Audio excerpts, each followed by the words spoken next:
Olá, estamos iniciando a 4ª edição do Fórum de Debate, um programa da Associação dos Magistrados do Maranhão em parceria com a Assembleia Legislativa. No programa de hoje, iremos debater o tema Polícia prende, Justiça solta, onde traremos a discussão a atividade da Polícia Militar e as decisões do Judiciário. Para debater esse tema, temos aqui o juiz José Costa, da 2ª Vara da Infância e Juventude, e o secretário estadual de Segurança Pública, Jefferson Portela. Para começar o programa, eu pergunto ao juiz José Costa, já caiu no senso comum que a polícia prende e a justiça solta?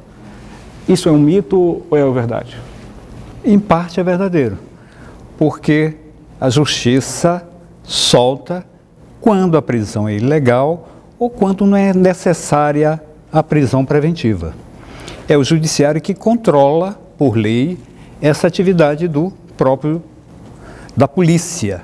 Tanto é que toda pessoa que foi presa em flagrante, o juiz, e está lá no Código de Processo Penal, deve decidir se é caso de relaxamento da prisão, se ela for ilegal, ou convertê-la numa prisão preventiva, aplicar uma medida cautelar ou conceder liberdade provisória.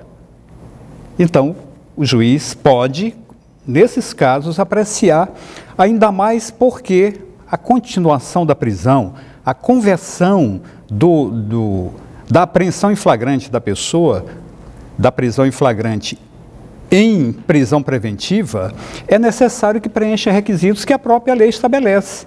Só deve ser preso preventivamente quando houver necessidade para a garantia da ordem pública, quando for necessário para a garantia da instrução criminal ou para a aplicação da lei penal, a não ser o indivíduo que foi preso em flagrante tem o direito de responder em liberdade. Secretário, essa atuação do judiciário chega a prejudicar a polícia, cair em descrédito, porque a população chega assim, não adianta prender porque vai ser solto. Qual é a sua opinião? Não, o doutor Costa diz bem, nós temos que seguir o ordenamento jurídico brasileiro. O mandamento constitucional e os mandamentos penais devem ser compreendidos pelos profissionais do direito, que devem explicar as coisas de modo mais claro para a população, para evitar o entendimento precipitado da questão até, como você bem se refere, o senso comum de a polícia prende e a justiça solta. Eu acho que esse não é o patamar que deve nortear a discussão. O que nós devemos é entender os motivos que podem levar uma pessoa à prisão e os motivos pelos quais ela deve ser solta. Eu acho que esse é o marco, para a gente entender muito bem quando é um caso de necessidade de manutenção da custódia e quando não é o caso. E não sendo assim, a legislação brasileira estabelece muito bem os parâmetros para uma situação ou outra, ou soltura ou manutenção da prisão. Agora, nisso há o pulsado caso a caso. Nós temos que entender que cada conduta diante do direito, ela se amolda de um modo bem diferente. Um homicídio, a característica dele não é igual de todos os outros homicídios. Cada pessoa tem a sua conduta e cada fato é um fato.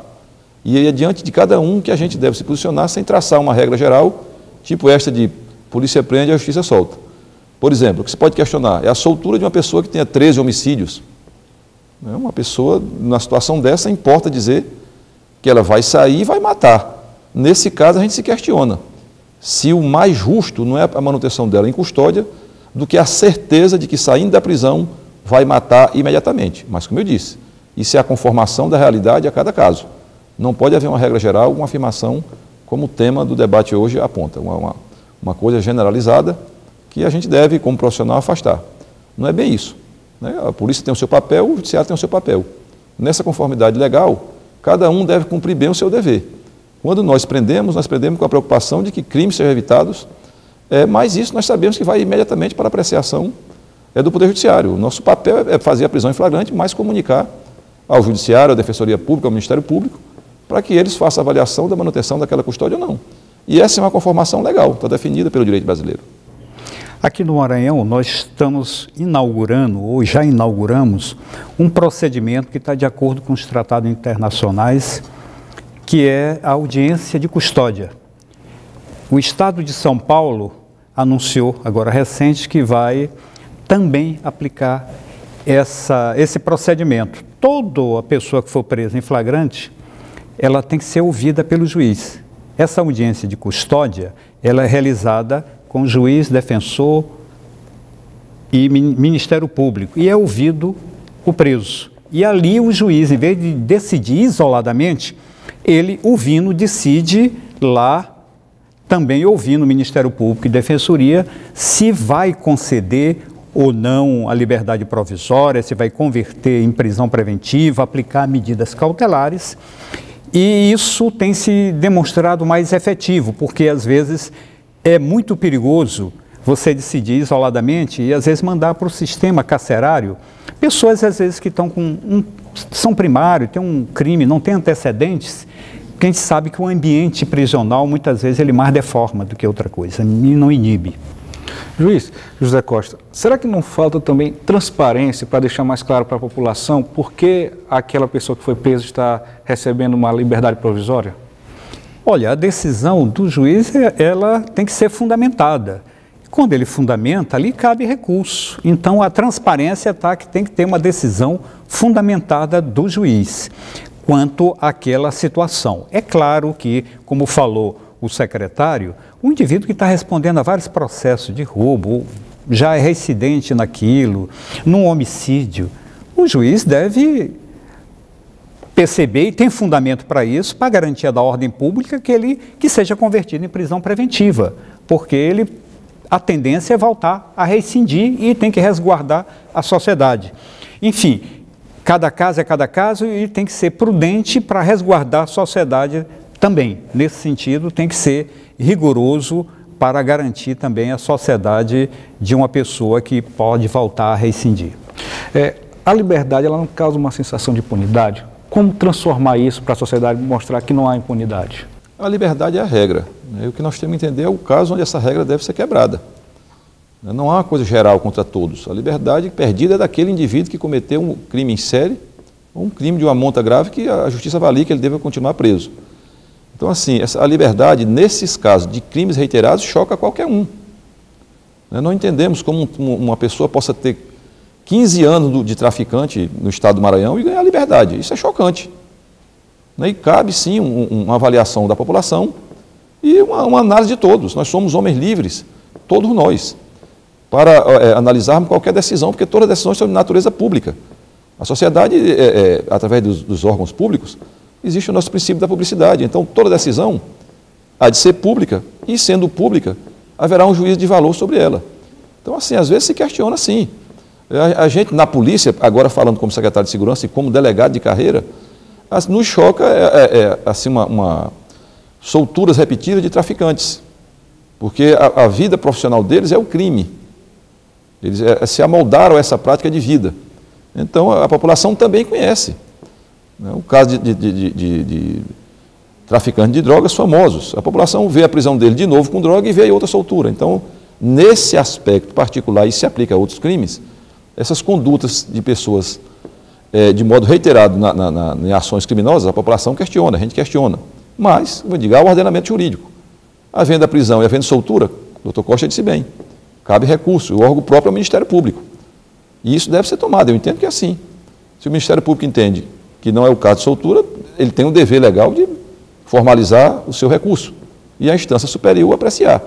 Mas eu entendo a sua pergunta no sentido de que a sociedade cobra isso. Mas, como eu disse, a gente não pode generalizar as situações. É individualizar caso a caso. Nós constatamos alguns erros, se precisamos apontar e ter a coragem de apontar isso no sentido de justas correções e não de críticas infundadas ou para atrapalhar o bom relacionamento das instituições. Não é isso que se quer. Nós vimos agora, depois de assumir a Secretaria de Segurança, através do Centro de Inteligência, que uma pessoa que tinha mandado de prisão em outro processo recebeu um indulto natalino. E foi uma que deixou de retornar ao presídio. Então ela estava recolhida, havia um mandado de prisão contra ela e ela sai em indulto de Natal. E agora nós já identificamos 26 mandados de prisões de pessoas internas, ou seja, no sistema prisional, que têm contra elas mandados de prisão ainda não cumpridos, mesmo elas estando recolhidas no órgão prisional. Então está havendo uma falta de sintonia para evitar que amanhã se pense que se soltou uma pessoa que já tinha inclusive um segundo mandato contra ela. E ela está indo para a rua, por falta de uma integração de informação e cumprimento da ordem de prisão. Ao invés de receber esse cumprimento de prisão, recebe um alvará de soltura. Quando, na verdade, se houvesse uma integração dos sistemas policial, penitenciário e judiciário, ela não sairia, continuaria presa e, na verdade, aquela aparência de soltura seria, na verdade, uma ordem de prisão. Mas, assim, quando a gente não tem aquele cuidado de integrar o bom funcionamento do sistema repressivo brasileiro, pode haver falha que pode induzir, inclusive, a má interpretação. Em cima do comentário do secretário de Segurança, eu vou trazer um fato para o senhor. Na última sexta-feira foram apreendidos quase 80 pessoas no baile do Bonde dos 40, no Parque Timbira. Dessas 80 pessoas, 40 pessoas já tinham sido presas em uma outra festa no começo do ano. Não é um excesso de liberdade em relação a essas pessoas que já são reincidentes, estão mais uma vez voltando às ruas? Olha, preciso só a gente entender caso a caso. No primeiro, até chegaram a ligar para a gente para saber se a justiça ia liberar, as pessoas estavam apreensivas. Mas foi o próprio delegado de polícia quem liberou a grande maioria, inclusive adolescentes que tinham por lá. Por quê? Porque essa configuração de crime, de organização criminosa, não é tão fácil, não. Não basta dizer que ali tem uns traficantes que estão fazendo uma festa e isso por si só configurar algum crime. Que crime é esse? Se eles estivessem reunidos, tratando sobre crimes, sim, mas se estão apenas se divertindo e estão consumindo droga, ali, quando muito, poderia ter uns que estão consumindo, outros que estão dando, a gente viria nessas situações. Então, eu acho, às vezes, extremamente precipitado. Muitas das vezes, essas operações, ela tem um poder midiático muito forte, mas, na verdade, não tem consistência nenhuma. Você vai lá, não tem.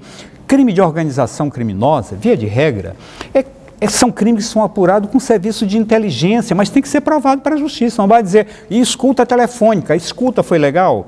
O que tem? Essas pessoas integram elas realmente, entendeu? Para ver cada um. Não basta pegar, jogar a rede, trazer todo mundo e achar que todo mundo não pertence àquela facção. Muitas das vezes as pessoas vão para lá e estão convidadas para uma festa. A aparência de uma festa. E às vezes é uma festa que pode ser deles, são traficantes, tem um núcleo ali que realmente pode estar fazendo aquilo como uma forma de aliciamento, mas não se pode, ao mesmo tempo, colocar todo mundo no mesmo patamar. Às vezes isso é bonito, quando a gente prega para a população, mas na verdade, na hora que a própria polícia civil vai fazer a depuração, grande parte não tem como configurar, e a justiça, quando também vai apreciar, também diz, não é caso, nem todo mundo é traficante, nem todo mundo é do bonde. Às vezes a pessoa pegou o bonde, aí é só com brincadeira, sem saber o que estava acontecendo. Gostaria de abrir uma pergunta aqui para os dois, primeiro para o Jefferson, depois o senhor comenta, em relação, qual é o principal desafio hoje da polícia? Porque cada vez mais menores estão entrando no mundo do crime. A polícia prende, ela não pode permanecer preso. Esse é o principal desafio da polícia militar hoje no Maranhão? Não, acredito que não. O maior desafio das polícias é ver restabelecido o seu sistema de segurança, para que elas tenham um trabalho forte e efetivo, calcado nas ações de investigação e inteligência, como antecedente da ação policial. Isso é um fato. Nós precisamos reestruturar o sistema para que as polícias atuem bem dentro dele. E a criminalidade e a violência têm muitas faces, que não só a questão da delinquência juvenil. Né? É multifacetada essa questão da criminalidade e da violência. Os adolescentes vêm colocar uma força inconsciente de jovens que são recrutados para o crime e não têm aquela experiência que tem um adulto, de modo que eles são usados para as ações mais violentas por adultos. E na sua inexperiência de adolescência, vê aí envolvido numa teia de ações criminosas. E eles figuram no direito brasileiro como autores de atos infracionais. E tem um regramento próprio, né, do Estatuto da Criança e do Adolescente, que ninguém vai nem entrar nessa falsa polêmica sobre a questão do Estatuto. Nada disso. Nós estamos falando de fatos praticados por menores, atos praticados por eles. Então, é uma preocupação, mas o tratamento que se espera é o que vai à causa e não à consequência. Esse comportamento deles, que incomoda tanto a população, tem que ser visto sob suas causas. E nós sabemos que o que falta no Brasil é falta de democracia, para que as pessoas não sejam vistas só pelo braço policial do Estado. Muito pelo contrário.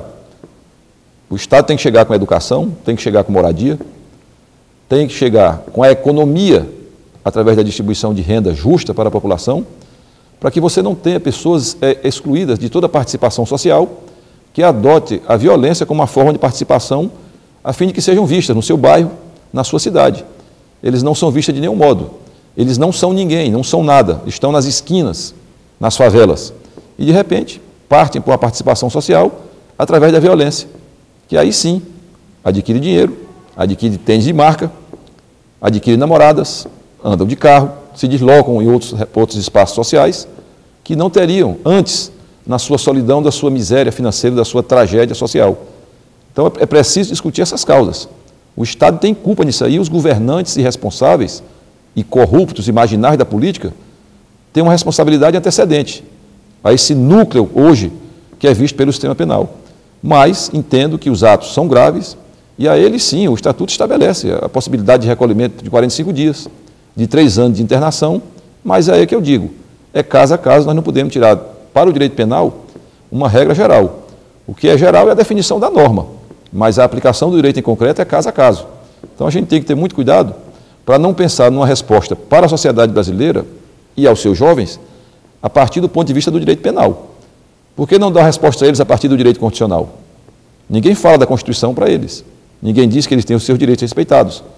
E aí a gente pensa logo na pronta resposta do direito penal. E por que a gente não pensa em aplicar com toda a força para os corruptos o direito penal?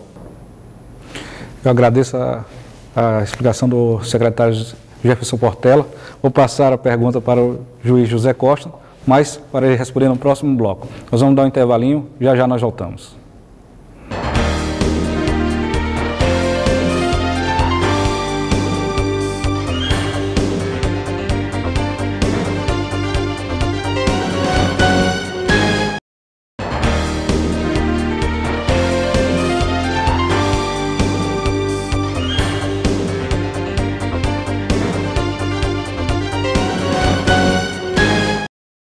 Retomamos mais uma edição do programa Fórum em Debates. Aqui nós estamos com o secretário de Segurança Estadual, Jefferson Portela, e com o juiz da 2ª Vara de Execuções Penais da Infância e Juventude, José Costa.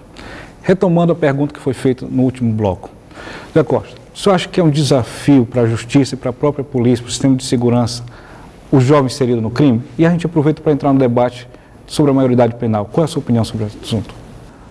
Olha, esse ingresso de adolescentes na criminalidade, na violência, ela está dentro do contexto geral do crescimento da violência e da criminalidade no país e aqui no Maranhão. Eles são também, como disse o secretário, são compelidos principalmente pela falta de políticas públicas, pela negação de direitos.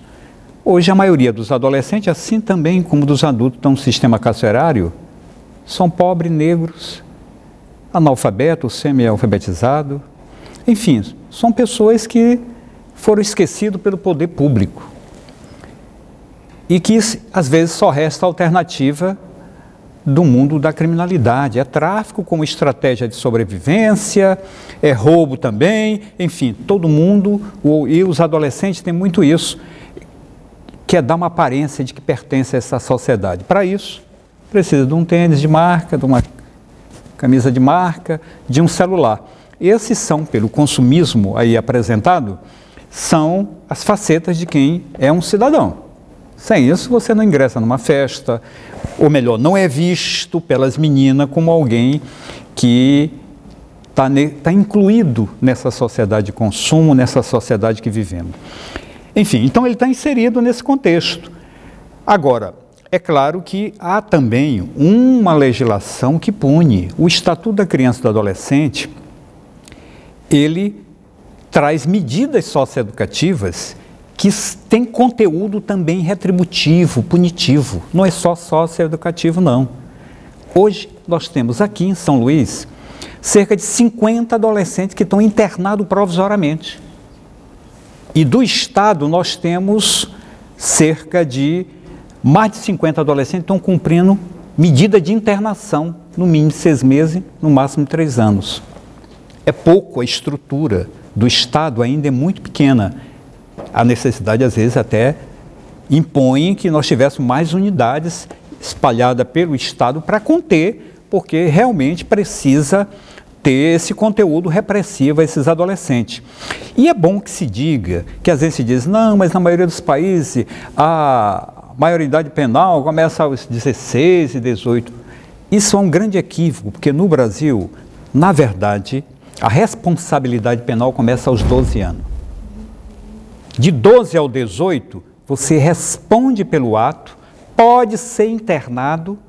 É claro que é diferente dos adultos, porque essa restrição à liberdade, essa privação de liberdade, ela vai ser menor. Mas responde. O processo é igualzinho dos adultos. Tem direito de se defender e vai cumprir a medida também privada de liberdade. Como eu te falei, nós temos unidade aqui, até no Eldorado, no Turu, com 35 adolescentes cumprindo. Eu tive agora sexta-feira lá com o desembargador Jamil. Ele ficou impressionado não pelo volume de adolescentes que estão lá, mas porque a gente está primando, e o Estado deve também primar mais por isso, para que seja um ambiente humanizado e que possa garantir a reinserção social desse adolescente. E não só aquele espírito vingativo de punir por punir, que se você faz isso, você está transformando aquele adolescente num futuro bandido, e aí vai trazer problema para a própria sociedade. Sei que não é de responsabilidade direta da Secretaria de Segurança Pública, mas existe uma conversa com a Secretaria de Justiça e Administração Penitenciária para se tratar em conjunto das ações que devem ser feitas para melhorar o sistema prisional no Maranhão?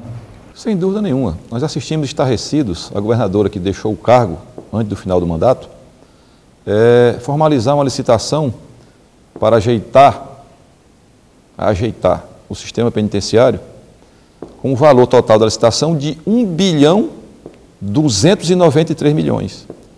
Isso seria muito bom se um volume deste recurso fosse mesmo aplicado no sistema penitenciário do Estado. Mas só que essa licitação foi iniciada em novembro de 2014. É claro que o novo governo, através de seus advogados, formalizou uma ação lá na Vara de Interesse Difuso e essa licitação foi paralisada por determinação judicial. Eu imagino que poderia se fazer, na intenção verdadeira de se aplicar 1.293 bilhões no sistema prisional. Claro que ele ficaria bom, mas não era essa a verdade. Não havia esse interesse nisso, a gente nem entende uma licitação desse porte no final do ano. Eu entendo que o Estado não tem o direito de segregar pessoas em condições desumanas de custódia. Isso está errado, é um absurdo que os governantes façam isso. A pessoa perde a sua liberdade e só a sua liberdade na sentença judicial. Ela não perde sua dignidade humana. O que ela perde ali na declaração da sentença é a sua liberdade. Todos os seus outros direitos devem ser preservados. Lamentavelmente, a gente sabe que ele perde logo na sentença a sua liberdade e perde também, ao ingressar no sistema, a sua dignidade humana. Isso é um absurdo, tem que mudar. Eu acredito que o novo governo já determinou, e isso vai ser cumprido, é a inauguração de outros presídios, mandando acelerar as obras de conclusão, para haver uma distribuição equilibrada de presos do interior, inclusive que estão na capital.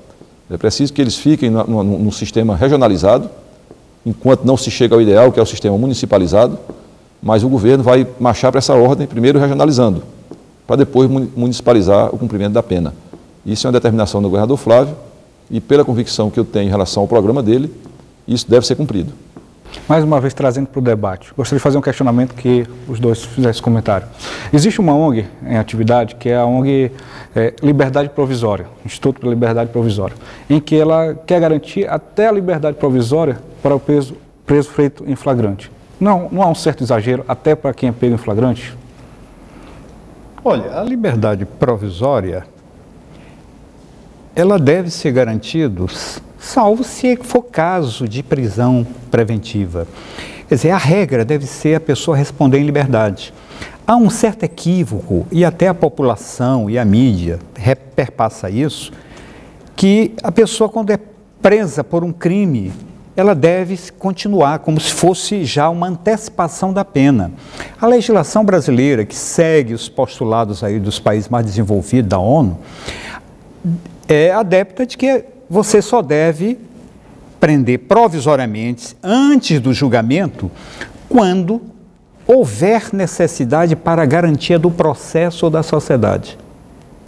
Não significa que pelo fato de ser um crime até grave, a pessoa deva continuar preso.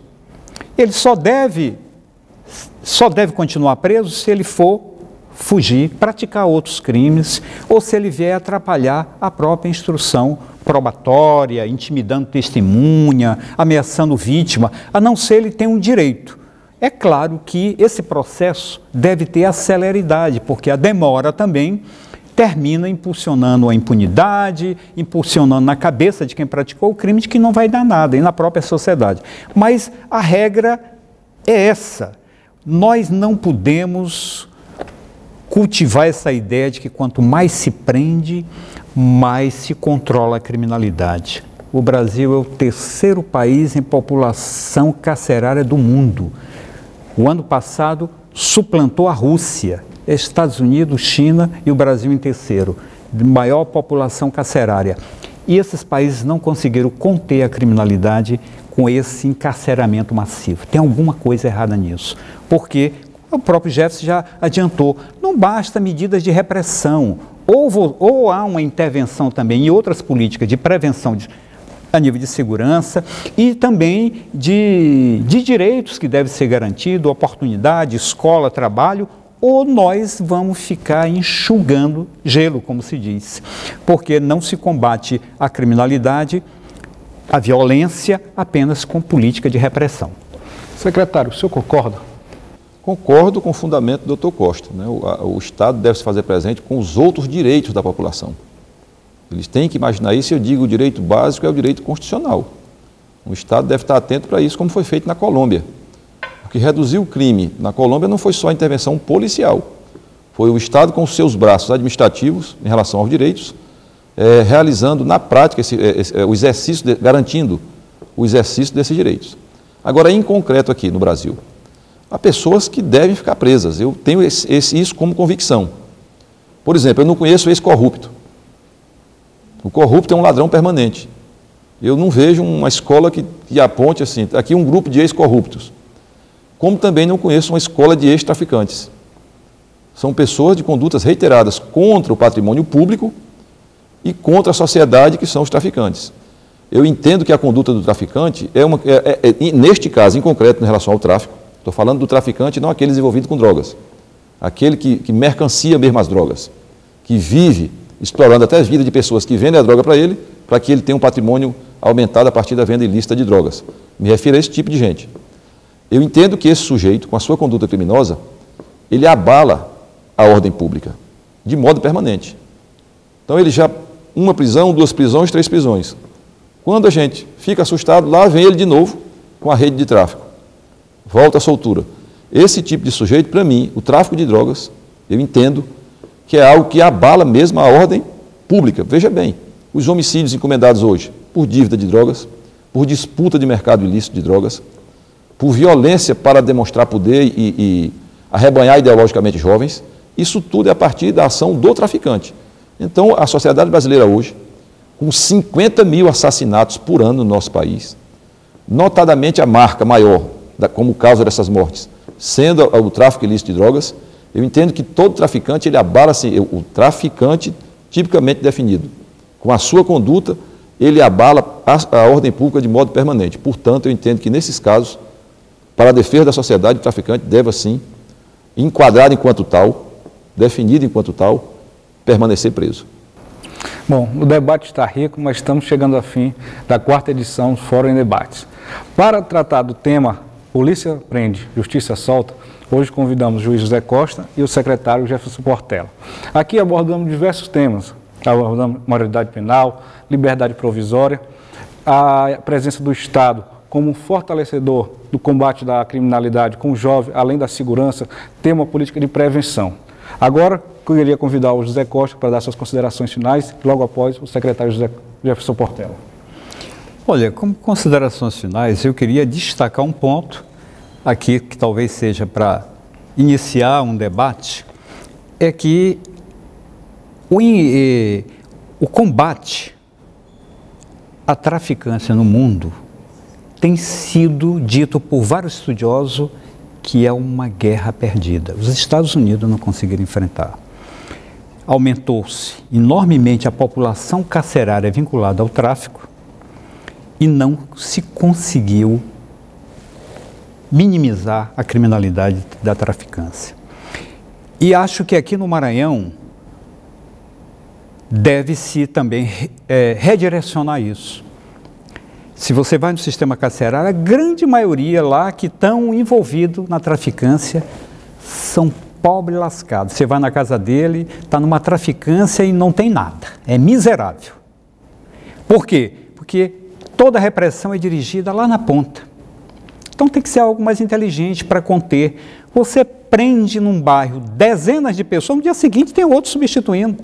Então é ilusão. Às vezes você está aumentando um custo quando você não consegue chegar aos grandes intermediários, aos grandes produtores, aos grandes atravessadores. Esse que é o trabalho de inteligência que eu acho que é fundamental ser feito para você coibir, além das outras políticas que podem conseguir reverter e minimizar, que é uma luta permanente que não vai se encerrar do dia para a noite. Hoje no mundo, algumas drogas já estão até defendendo a liberação como uma forma de minimizar a criminalidade. Nos próprios Estados Unidos. A questão da própria maconha, hoje, achando que é muito mais fácil você controlar a droga sem toda uma repressão, porque foi demonstrado, e aí estão os dados, não é aqui do Maranhão, não é do mundo, de que é uma causa meio perdida. É muito fácil achar que não, vamos prender todo mundo e tal, que é um pequeno traficante. Isso aí não vai resolver coisa alguma do tráfico. Nós estamos criando megas presídios para conter tanta gente e não estamos enxugando gelo. Secretário? Concordo com o fundamento. Não se pode prender um pequeno traficante. Até porque ele, até tecnicamente, não pode ser defendido enquanto tal. Talvez seja uma vítima do mercado ilícito das drogas. Concordo plenamente. Devemos identificar o grande traficante porque ele sustenta a rede. Mas eu entendo que a rede tem que ser quebrada. Não há malefício hoje pior para a sociedade brasileira do que não seja o tráfico ilícito de drogas.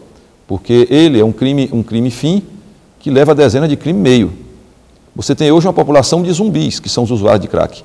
A condição humana está varrida ali pela droga, enquanto o traficante ri, compra mansões, elege políticos, elege parlamentares, elege prefeitos, financiando com o tráfico.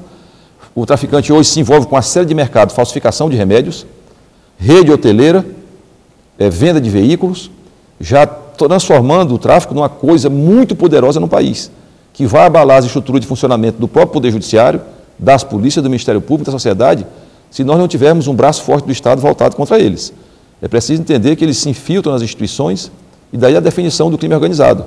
Hoje o tráfico financia estudo de jovens para que tenha futuros policiais, promotores ou juízes financiados desde as escolas secundárias até as universidades para que lá à frente ele seja um homem infiltrado nas instituições brasileiras. Então nós estamos falando de um mal que tem um poder letal para a organização social muito forte. Entendo que eles devem ser combatidos com todo o rigor do Estado, mas para isso é preciso haver uma investigação que não alcance a piaba da rede, e sim o tubarão que sustenta toda a estrutura criminosa do tráfico no país. É preciso que o Estado tenha a condição moral de fazer com que o direito penal alcance não só aquele desvalido de recurso, mas sim aquele que tem um grande patrimônio ilícito. Tem muita gente que a gente sabe que, se pedir a ele que explique 5% do seu patrimônio, ele ficará em silêncio porque não tem como justificar.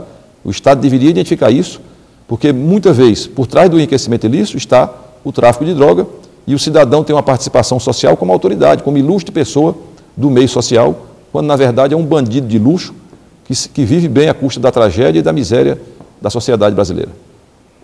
Bom, aqui chegamos ao fim, a quarta edição do programa Fórum de Debates. Gostaria de agradecer o convite da Associação dos Magistrados do Maranhão para apresentar este programa, que debateu Polícia prende, a Justiça solta. Também gostaria de agradecer aos telespectadores que estão nos acompanhando e também ao secretário Jefferson Portela e o José Costa, juiz da 2ª Vara de Execuções Penais da Infância e Juventude, que atendeu o nosso convite para participar desse programa e enriquecer esse debate que é tão importante para a sociedade. Obrigado, até a próxima.